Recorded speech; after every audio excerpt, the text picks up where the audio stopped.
आहारात काय बदलावे? फिशर पूर्णपणे बरा करण्यासाठी आपल्याला आहारात काही महत्वाचे बदल करावे लागू शकतील, जेणेकरून हा जो मल आहे हा नैसर्गिकरित्या मऊ होईल, सॉफ्ट होईल. ज्याच्यामध्ये आपण काय बदल करू शकतो, तर फायबर युक्त आहार घेऊ शकतो. आपल्या आहारामध्ये फायबरचे प्रमाण हे जास्त असणे गरजेचे आहे.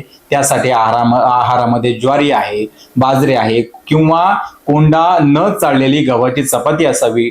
जेवणात पालेभाज्या आहेत आणि फळभाज्या असतील, उदाहरणार्थ दुधी भोपळा आहे, पडवळ आहे, तोंडले आहे, यांचा जास्तीत जास्त समावेश करावा.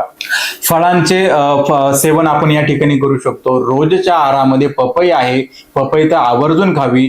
पपई पचनासाठी अत्यंत उत्तम असून मल भाग सुद्धा हा मऊ तयार होतो, पोट लवकर साफ होतं.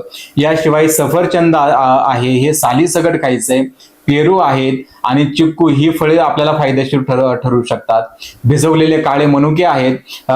रात्री झोपताना 10 ते 15 काळे मनुके गरम पाण्यामध्ये टाका. सकाळी ते चांगल्या पद्धतीने कुस्करून ते सर्व पाणी पिऊन टाका आणि ते मनुके सुद्धा खा.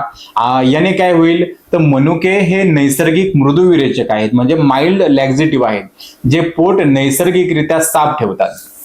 त्याचबरोबर हायड्रेशन व्यवस्थित ठेवा. पाण्याचं जे प्रमाण आहे हे चांगल्या पद्धतीने ठेवा. शरीरात पाण्याचे प्रमाण जर कमी पडले तर मल कडक होऊ शकतो.